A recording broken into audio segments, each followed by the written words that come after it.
Chers élèves, bonjour. On va essayer aujourd'hui de présenter le thème sur les nombres complexes, qui est une partie primordiale pour les élèves de la 4e année sciences expérimentales. Je suis le professeur Raaf Dgheric.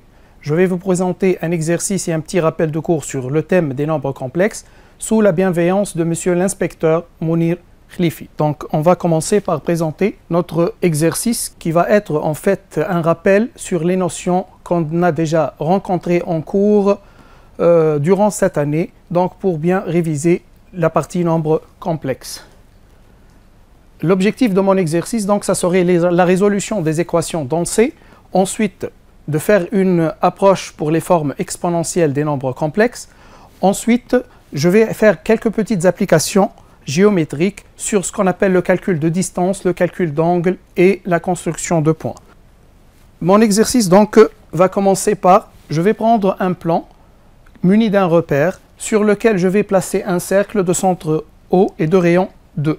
Soit donc oméga, le nombre complexe défini par sa forme algébrique 1 plus i racine de 3. Je noterai oméga bar sans conjuguer. Dans la première question, on va essayer de résoudre dans C l'équation z carré moins 2z plus 2 oméga moins oméga carré égale à 0. Je commencerai par préciser les trois coefficients a, b et c de mon équation qui seraient égales à 1 moins 2 et à 2 oméga moins oméga carré. Un petit calcul du discriminant delta va m'amener à écrire delta sous la forme d'un petit produit remarquable de la forme 2 oméga moins 2, le tout au carré. Ici, je tiens à rappeler les chers élèves que vous devez faire très attention de ne pas utiliser le symbole de la racine carrée lors du calcul du discriminant delta, sauf si vous obtenez bien sûr une valeur positive. Sinon, on va noter petit delta, donc c'est de la forme 2 oméga moins 2, qui est en fait une racine carrée du grand discriminant delta. Ensuite, la forme des solutions serait bien évidemment connue par tous les élèves, qui est de la forme moins b moins petit delta sur 2a. Ensuite, c'est moins b plus petit delta sur 2a. Un calcul simple à faire va m'amener à obtenir deux solutions de la forme 2 moins oméga et oméga. N'oubliez pas, vers la fin de cette résolution, de mettre l'ensemble des solutions S dans C, donc qui est égal aux deux solutions Z1 et Z2. Dans la question B, on va essayer de chercher en fait la forme exponentielle des deux solutions. La méthode qu'on va opter, ou bien la méthode qu'on va utiliser aujourd'hui, c'est un calcul simple. Donc oméga c'est 1 plus i racine de 3. Les nombres 1 et racine de 3 ne sont pas méconnus des élèves. On va tirer un 2 en facteur, ce qui m'amènera à l'écriture 2 facteurs de 1,5 plus i racine de 3 sur 2, que je pourrai ensuite utiliser la notion de cosinus et de sinus pour déterminer la forme trigonométrique et par suite la forme exponentielle des deux nombres.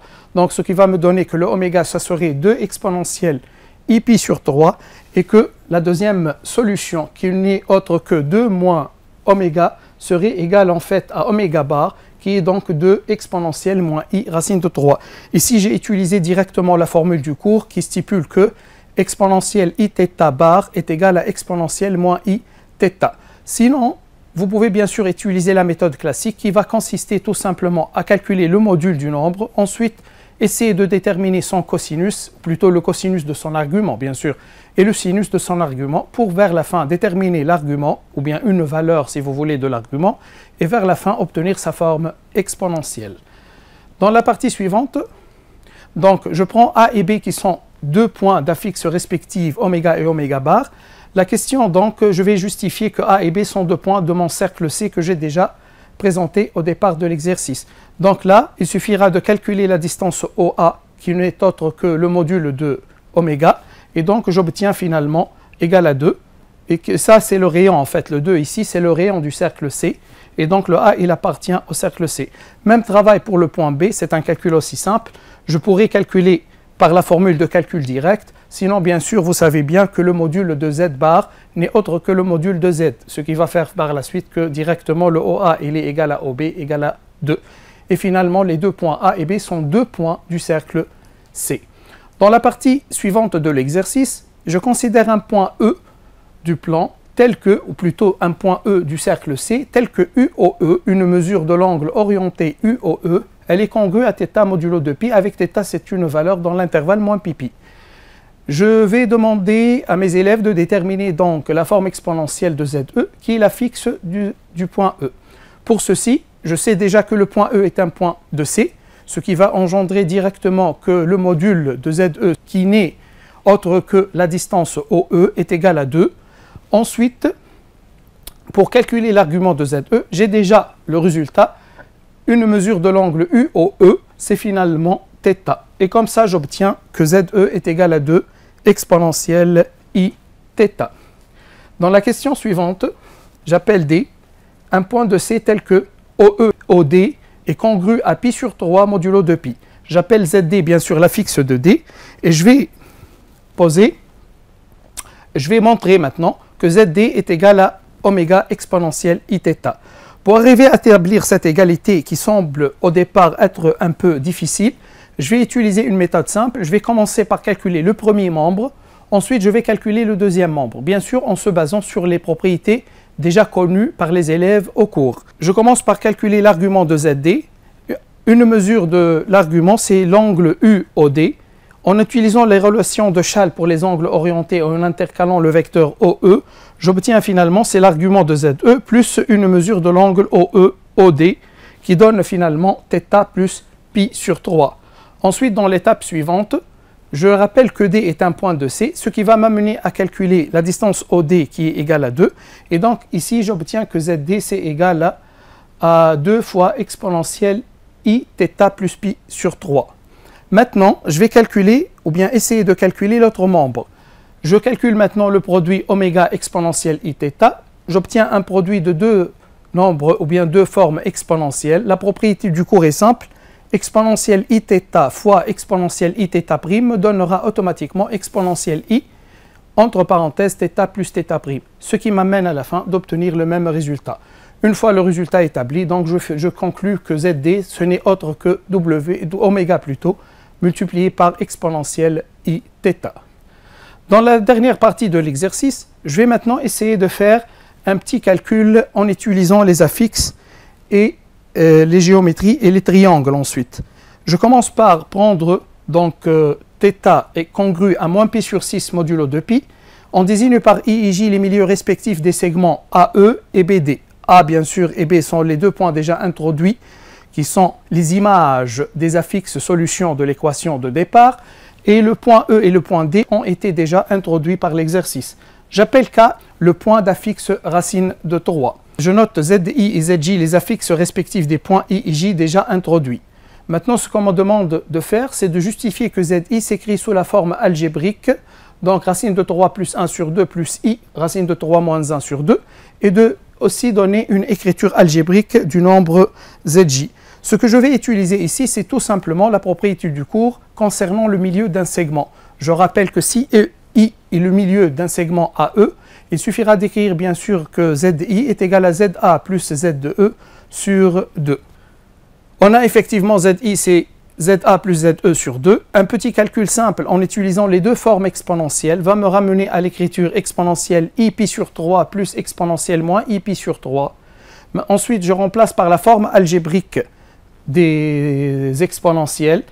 Un petit calcul simple me donne le résultat d'une façon immédiate. Même travail pour le point J, donc qui est le milieu de BD. Une écriture de la propriété du cours. Ensuite, en remplaçant les deux exponentielles obtenues ici dans cette étape par leur forme algébrique, j'obtiens aussi le deuxième résultat concernant le point J. Maintenant, dans la question B, je demanderai de calculer le rapport ZJ moins racine de 3 sur ZI moins racine de 3 et de montrer qu'il est égal à I. Ensuite, je vais utiliser ce même résultat pour conclure sur la nature du triangle IJK. Et il me donne ici la réponse prête, c'est un triangle isocèle et rectangle. Donc ce qu'on va faire au départ, c'est tout simplement faire un petit calcul. On va calculer le quotient ZJ moins racine de 3 sur ZI moins racine de 3. Là, n'oubliez pas que dans la question petit a, vous avez déjà établi les formes algébriques de ZJ et de ZI.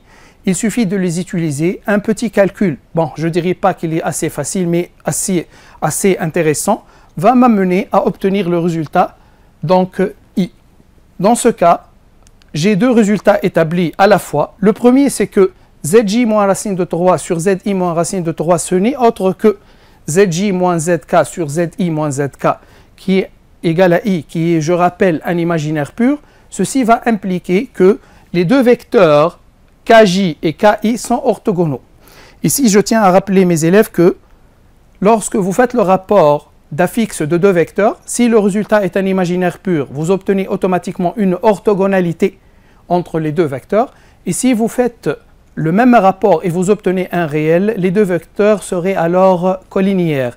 Et je rappelle ici que la collinéarité peut se manifester par deux problèmes ou bien par deux questions qui sont ou bien l'alignement de 3 points ou bien le parallélisme entre deux droites. Maintenant, les deux vecteurs, comme j'ai déjà dit, étaient orthogonaux et j'établis le fait que le triangle est rectangle. Ensuite, par passage au module, le module de Zj moins Zk sur Zi moins Zk, je peux partager le module et j'obtiens finalement qui est égal au module de I. Et le module de I, bien sûr, il est égal à 1. Et comme ça, j'obtiens que le fait que les deux distances seraient égales, ce qui m'amène au fait que le triangle serait alors isocèle. Puisque le triangle, il est isocèle et rectangle, je conclus alors vers la fin que le triangle est finalement rectangle et isocèle. J'espère que vous avez bien suivi l'énoncé de l'exercice. Ensuite, que vous avez suivi les remarques de cours, les parties intéressantes auxquelles vous devez bien faire attention. J'espère vous revoir bientôt dans un nouvel exercice. Bonne révision et bonne réussite. À la prochaine.